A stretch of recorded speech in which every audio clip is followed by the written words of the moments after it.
Ginoo manaa kaninyo. Manausab kanimo. Pagbasa gikan sa Santos nga Ebanghelyo sumala ni Mateo. Himayaon ikaw, O Ginoo. Usa ni ana kahigayon may miduol kang Hesus ug nangutana kaniya, magtutudlo unsa may maayo kong buhaton aron madawat ko ang kinabuhing dayon.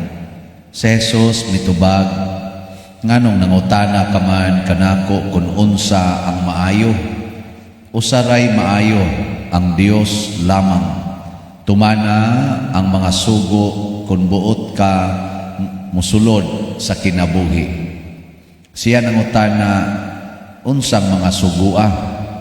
Si Jesus mitubag, ayaw pagpatay, ayaw panapaw, ayaw pangawat, ayaw pamakak, tahura ang imong amahan o inahan, o higugmaa ang imong isigkatao ingon sa imong kaugalingon. Ang batanon mitubag, gituman ko kining tanan, unsa pa may kinahanglan kong buhaton. Ug miingon si Jesus kaniya, kun buot kang mahingpit, lakaw ug ibaligya ang tanan mong katigayunan ug ihatag ang halin ngadto sa mga kabos ug makabaton ka ug mga bahandi didto sa langit. Unya balik nganhi ug sunod kanako.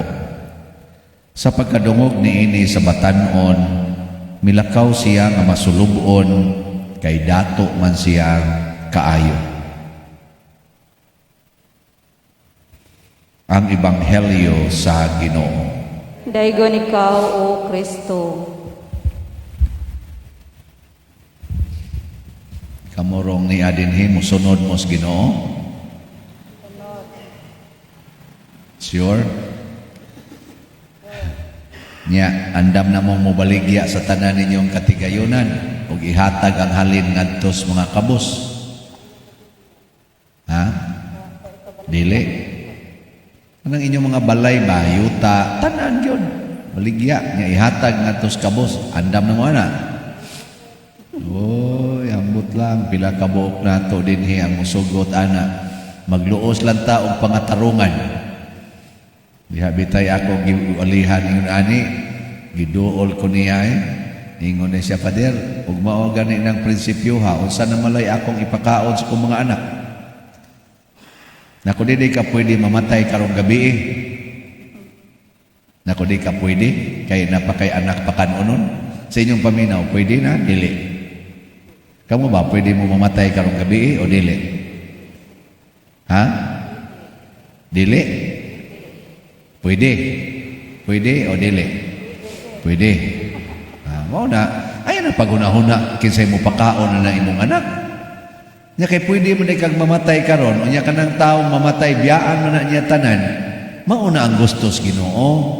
Nya kung gusto tang mosuod og langit, kinahanglan di na ta mawili bisan usa ka buok aning kalibutan na.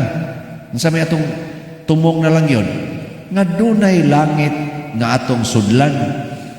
Di na ta mawilig bahandi dinhi. Ang atong sintrohon, ang bahandi dito sa langit. Mas importante man to, kaya di naman ta mamatay dito, dinhi. Kaning atong mas-mas, di am sa koy ako dire. Oh, ana eh. Yan naman gani oh.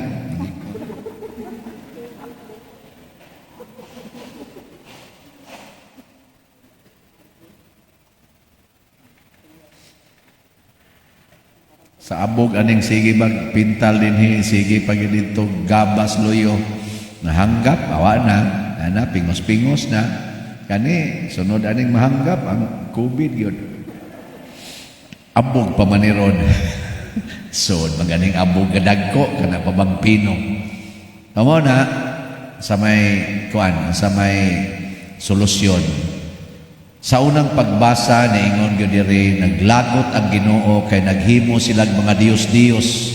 Unsa man ni mga Dios-Dios? Kana bang mga butang or mga kahibulungan dinis kalibutan sama ng adlaw, buwan, dagat, sapa, kahoy, bato nga himuon nilang murag Ginoo, nya adto nila ihalad ang ilang mga anak, ang ilang unang abot sa ilang yuta, adto nila ihalad.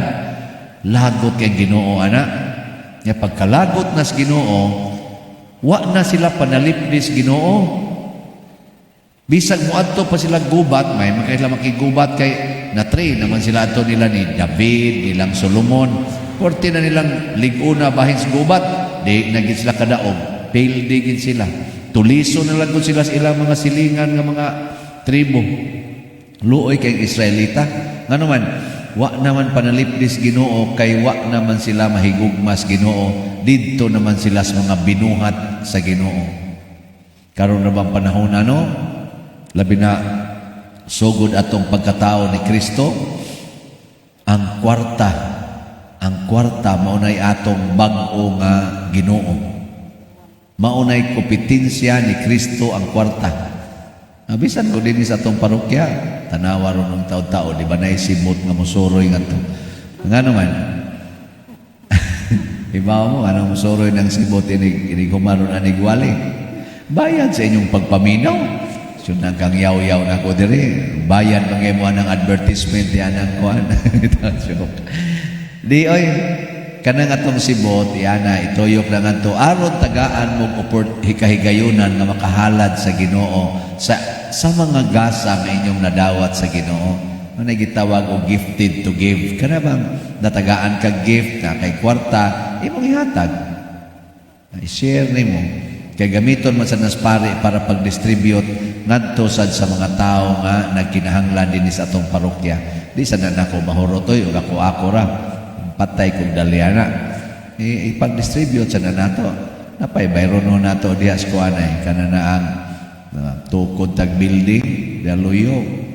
Napay mga yuta bayron nun. Di paigo ning inyong kolektay pero naguna inyong ihog diha. Mga pakapin naman gani na mutla mo makapa union maka nagjutay sa sibot minam ang sibot mapalid lang na electric pan gaan kayo inigabot dito kay nga naman nasa uban mo pay jutay lingiw-lingiw pag yun ano ba so what tawag sa lingana unsa na siya opportunity lang to offer kana bang magkat-on ta nga atong kaugalingon atong ihalad sa Ginoo dili ihalad nga ri sa mga butang sa kalibutan mo na gusto sa Ginoo nya humanday na ana sa may sunod ang ato dayong ambisyon nga ang atong bahandi tuagis langit kana bang mga langit nung bahandi mo na ingos Kristo sa batanon ihatag ang halin ngadto sa mga kabos ug makabaton kag sana bahandi didto sa langit di to madunot nya ini kamatay ra ba nato no kun hain ko nung atong bahandi adto sa kuno ta ibutang karon hay man inyong bahandi niya siyuta o to adito sa langit kung dili ka mohatag og agianan sa imong silingan kay imong gikural hay naman imong bahandi ana diri siyuta o dito sa langit yuta wa mo magbuhat ana sige okay ra og imong pautangon ang imong isigkataw niya butangan pag inimong interest unsa na hay naman imong bahandi dinhi o dito langit yuta ana nya wa mo magbuhat ana mayo butan demo kon ang imong bana makasa sigig suyop unya human na mabay pag yun mahurot ang kwarta ngadto apil pang imong gamayng sweldo kwaon pag yun kay isugal idatong pag yun dito siyang kabit nya masuko ka asa naman imong bahandi dinhi siyuta o dito sa langit wa mo magbuhat na wa sad kay wa man sad wang ana inyong bana pero magining ana oy buwag ka dayon and sus gausik-usik na nga pada dinhi ang pare na sakristan na mangawat sa kolekta simba ko lang ay na pa sakristana kay mahurot atong kolekta og ako'y kawatan ko ipadayon ng sakristan mo na i-insert ipuli ng Sister Nara dito ay mo na kanang ko ana paipha sa padawatas kolekta ana nga naman ano di na siya maproblema asa siya kuha. Ay sa manglingi-lingi pa siya, wa ba'y nakakita. Ito dito, kaya danagi siya nga tubangan. Hakop kutob sa mahimo. Total, siya raman siya maimpirno. Walang tay kwarta dis parokya, kaya ito man niya tanan. Muna gibuhat ni Jesus ni Judas. Si Judas kawatan, sugarol. Kung sa may gihimo ni Kristo, naapil mas iyang mga 12 apostolis, maoy iyang gihimong treasurer. Si Judas ba? Huwag gusto niya ilisi. Tulo ka tuig ito nga treasurer si Judas. Hangtod namatay si Jesus, treasurer niya po si Judas. Hurot pirmi ilang kwarta, pirming hurot.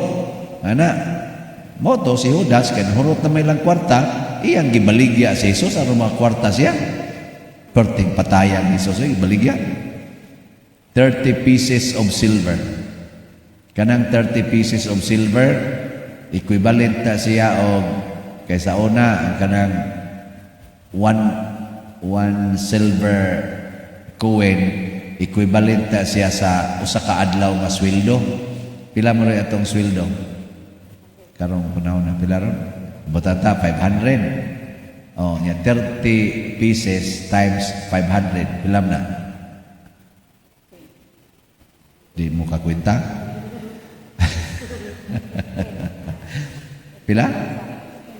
15,000. So gibaligya si Kristo og 15,000. Kung sa ato pa na din nga kanang kuan ba atong sukdanan sa sweldo, 15,000. Mao na nahitabo niya.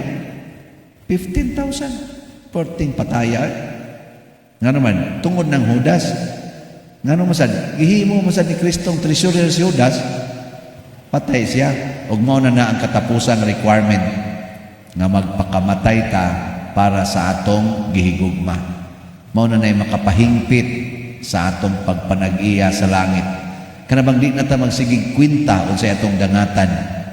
Ang importante nga nahigugma ka ni anang tawhana. Nya kisa mga tawhana ang ipahigugma sa Ginoo, ang atong isig kataw. Munang niingon diri sa sugo ni Jesus, higugmaa ang imong isig kataw sama sa imong kaugalingon. Mo na. Nya gato na nang buhaton, hingpit na ta. Nya mabuhat mo na. Nagluya man inyong mga naong kapo na higugmao na silingang buangon kaysa tanan, higugmao na. Narana ninyo, gusto mo matug langit, bala mo diha. Di sa mong gusto, naman sa impyerno god, nga mag-uol man ta. Naamagitay kabutangan, yung Ginoo, dako sa kayo ang lugar sa impyerno. Di mo sa mo maghuot dito. Sige lang ko, swimming pool ko to, pool of fire. Sige kang swimming dito. Kayo lang imong kuan, imong lutaw-lutawan. Ang langit, sus, nagbaha kuno ang pagkaon, lamian nga mga ganing bino, unya tuan ito ang tugtog og mga awit sa mga angheles, mga serapin o mga kerubin sa langit. Basta nindotag is langit, no? Awa gyapon mo nindoti perti na akong advertise diri. Mura ra mang yapon gwa ninyo, hala bitaw no, hala bitaw. Mo ana unta ba ingon na no? Langit. Nindog na tayo. Pagampo sa katawhan. Uban ni San Roque ang atong ipasidunggan karon nga nakatag-iya na og langit tungod sa iyang kakabus ug sa pagsalikway sa tanan. Mudangop kita sa Ginoo nga mapaubsanon ug moingon, Ginoo kaluy-i kami. Ginoo kaluy-i kami. Nga ang simbahang Katoliko sa tibuok kalibutan musabuag sa pulong sa Dios sa tanan nga nanginahanglan sa kaayo sa Ginoo. Mangamuyo kita sa Ginoo. Ginoo kaluy-i kami. Nga ang mga nasod maningkamot nga makabot ang kalinaw o panaghiusa, mangamuyo kita sa Ginoo. Ginoo kaluy-i kami. Nga ang mga masakiton nga nataptan ining COVID-19 makabato na og hingpit nga kaayuhan, mangamuyo kita sa Ginoo. Ginoo kaluy-i kami. Nga ang mga nag-alagad sa mga masakiton o ubang hutong sa katilingban, makabaton kanunay o grasya sa paglahutay ug nga mapanalipdan sila, mangamuyo kita sa Ginoo. Ginoo kaluy-i kami. nga sa atong pagsaulog sa 500 years of Christianity, magmalampuson unta ang tanang kalihukan, ilabi na sa mga parokya, ug atong mapalawman ang atong pagtuo ug paglaom, isip mga binunyagan, mga muyo kita sa Ginoo. Ginoo, kaluy kami. Nga ang sulugoon sa Dios, Teofilo Kamumot, Obispo, nga mabayaw na sa kadungganan sa altar, mga muyo kita sa Ginoo. Ginoo, kaluy kami. Alang sa mga proyekto dinhi sa atong simbahan nga pinaagi sa pangama ug paggiya ni San Vicente Ferrer, magmalampuson ug mahuman unta sumala sa atong mga giplano ug ipangandoy, mga muyo kita sa Ginoo. Ginoo, kaluy kami. Alang sa tanang mga benefactors ug donors sa atong simbahan na mihatag og pinansyal ug lain-laing hinabang, ug alang sa mga nagtrabaho dinhi sa atong mga proyekto nga hatagan unta sila sa Ginoo ug daghan pang mga grasya sa ilang kinabuhi, malikay sila sa mga kadautan ug mulampos unta ang tanan nilang mga paningkamot, mga muyo kita sa Ginoo. Ginoo, kaluy kami. Ala nga ang tanan nga nangamatay, ilabi na sa atong mga gihandom karon, makakaplag na sa kaluwasan, mga muyo kita sa Ginoo. Ginoo, kaluy kami. Makagagahom o maluluyon nga amahan, dawata kining among mga pag-ampo nga among gituboy diha sa pangama ni San Roque imong alagad ug among patron, pinaagi ni Kristo nga among Ginoo. Amen.